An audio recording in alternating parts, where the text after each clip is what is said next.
இந்த சொடக்கெடுக்கிறது அல்லது நெட்டி அப்படின்னு ஒன்று சொல்லுவாங்க.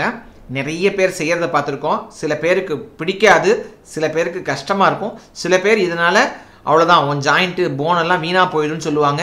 இதை பற்றிய உண்மைகளை இன்னைக்கு வீடியோவில் பார்க்கலாம். ஹாய் ஃப்ரெண்ட்ஸ், நான் உங்கள் டாக்டர் கராமத். இது தமிழ் டாக்டர் சேனல். இந்த சேனலில் வாரம் மருத்துவம் உடல்நலம் சம்பந்தமான எளிய விளக்கம் ஒரு வீடியோ வாயிலாக வெளியிடப்பட்டு வருது. இந்த வீடியோக்களை தொடர்ந்து பார்க்க விரும்பினா தமிழ் டாக்டர் சேனலை மறக்காமல் சப்ஸ்கிரைப் செய்யுங்க. கூடவே சப்ஸ்கிரைப் பட்டனுக்கு பக்கத்தில் இருக்க பெல் ஐக்கானை கிளிக் பண்ண மறந்துடாதீங்க. இன்னைக்கு வீடியோ இந்த சொடக்கெடுக்கிறது அல்லது நெட்டி அப்படின்னு சொல்லுவாங்க. சத்தம் கேட்குதா? ஸோ இந்த மாதிரிலாம் பண்ணுறோம் இல்லையா, இதைத்தான் இந்த சொடக்கெடுக்கிறதும்பாங்க. சில பேர் ரொம்ப அதிகமாக செய்வாங்க. இந்த கைகள் கால்களில் உள்ள ஜாயின்ட்ஸில் மட்டும் இல்லாமல் கழுத்தில், முதுகில், ஹிப்பில் எங்கே வேணாலும் அவங்க நெட்டி அப்படின்னு சொல்கிறாங்க இல்லையா, அந்த சொடக்கெடுக்கிறது அப்படின்னு சொல்லுவாங்க. நான் இந்த சத்தத்தை சொல்ல அது சொடக்கு போடுறதுன்னு சொல்லுவாங்க, இது சொடுக்கெடுக்கிறது அப்படின்னு சொல்லுவாங்க.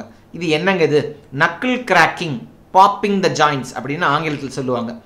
இது என்னங்க? இது இதனால இந்த ஜாயிண்ட்லேயே ஏதாவது ஆகுதா, ஜாயிண்ட்டை நம்ம உடைக்கிறோமா, போனை உடைக்கிறோமா, எப்படிங்க இந்த சத்தம் வருது, ரொம்ப காலமாக இதெல்லாம் எப்படி இப்படி ஒன்று நடக்குது அப்படின்னு ஆய்வுகள்லாம் செஞ்சு பார்த்ததில் நம்ம இப்படி இந்த ஜாயிண்ட்டுகளை மூவ் செய்யும்போது இந்த ஜாயிண்ட் எல்லாம் பார்த்தீங்கன்னா ரெண்டு போனுக்கு நடுவில் ஒரு கவரிங் இருக்கும், சைனோவியம் அப்படிங்கிற ஒரு கவரிங் இருக்கும்.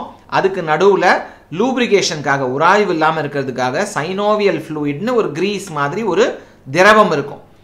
இந்த சைனோவியல் ஸ்பேஸ் அப்படின்னு அந்த ஸ்பேஸ், அதுக்கு நடுவில் சைனோவியல் ஃப்ளூயிடு. நம்ம இந்த எக்ஸ்ட்ரீமாக இதை பெண்டு பண்ணும்போது, இப்படி இந்த பெண்டு பண்ணும்போது எது ஆகுதுன்னா, இந்த ரெண்டு போனுக்கு நடுவில் இருக்கிற இந்த ஸ்பேஸ் இருக்குல்ல, அது விரிவடையுது. விரிவடையும் போது அந்த திரவத்தில் கேஸ் ஃபார்ம் ஆகி அது பபிள் ஃபார்ம் ஆகி அந்த பபிள் உடையுது. இதுதான் இந்த சத்தத்துக்கு காரணம்.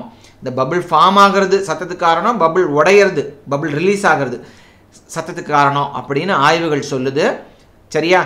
எம்ஆர்ஐ செஞ்சு இது எப்படி உருவாகுதுங்கிறது வரைக்கும் கண்டுபிடிச்சிட்டாங்க. இந்த கேவிட்டி ஃபார்மேஷனும் இந்த கேவிட்டி பாப் ஆகிறது தான் இந்த சத்தத்துக்கு காரணம்.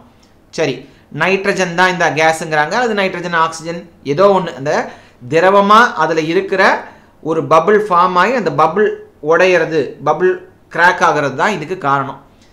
இதனால ஏதாவது பிரச்சனை வருமா? இது ஏன் செய்கிறாங்க, இதை ஏன் செய்கிறாங்கங்கிறத முதல்ல பார்ப்போம்.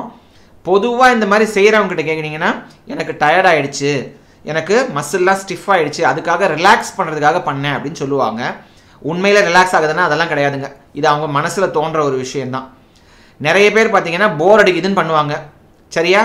அல்லது ஒரு ஃபன்னுக்காக, ஒரு ஜாலிக்காக, ஒரு சத்தம் வரட்டுமே அப்படின்னு பண்ணுவாங்க. அல்லது ஒரு பழக்கம் ஆகிடும், ஹேபிட் ஆகிடும். சில பேர் இது செஞ்சு செஞ்சு பழகி அதையே செய்ய ஆரம்பிச்சிடுவாங்க. எதனாலனாலும் சரி, இதனால ஏதாவது தீமைகள் இருக்கா, இதற்கும் ஆய்வுகள் பண்ணாங்க. சரியா? ஒரு குறிப்பிட்ட ஆய்வில் பார்த்தீங்கன்னா 50 வருடங்கள், சரியா, அவர் சின்ன வயசுலேருந்து ஒரு சைடு ஃபுல்லாக இந்த நெட்டி எடுத்துகிட்டே இருக்கிறது, இன்னொரு சைடில் எடுக்காமல் இருக்கிறது.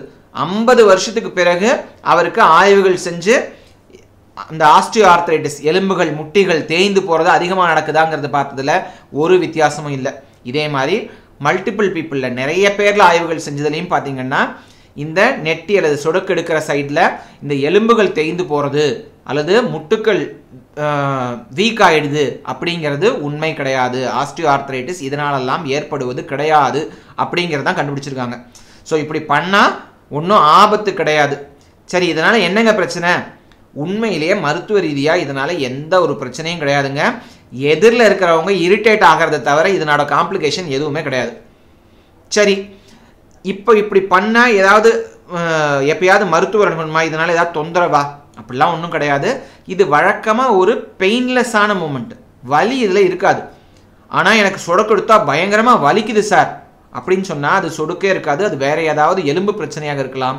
ஸோ உங்களுக்கு வலி இருந்தால் மட்டும், இப்படி செஞ்சால் வலிச்சா மட்டும் மருத்துவர் அணுகுனா போதும். ஆனால் இப்படி செய்யறதுனாலேயே ஆபத்து ஒன்றுமே கிடையாது. இது ஒரு பழக்கம்தான், தீய பழக்கம் நல்ல பழக்கம்லாம் சொல்ல மாட்டேன், பழக்கம்தான். இதனால நன்மை இருக்கா? ஒரு நன்மையும் கிடையாது. சார் நான் ரிலாக்ஸ்டாக ஃபீல் பண்ணுறேன், அது ஒரு ஃபீலிங் தான். ஆக்சுவலாக ரிலாக்ஸேஷனோ போனு மசில் இதெல்லாம் ஃப்ரீ ஆகுதோ அந்த மாதிரிலாம் கிடையவே கிடையாது. இது ஒரு ஜஸ்ட் ஃபீலிங் தான். ஸோ சொடுக்கெடுக்கிறது தீயதும் கிடையாது, நல்லதும் கிடையாது, ஒரு பழக்கமே என்று இது வேறு இல்லை. சரியா? இன்னைக்கு இது கிளியராக இருக்கும் நம்புகிறேன். இந்த வீடியோ பிடிச்சிருந்தா இதை லைக் செய்யுங்க, உங்கள் உறவினர்களுக்கும் நண்பர்களுக்கும் ஷேர் செய்யுங்க. இந்த சேனலோட செய்தி எல்லாருக்கும் போய் சேரட்டும். அடுத்த வீடியோவில் உங்களை சந்திக்கும் வரை நன்றி.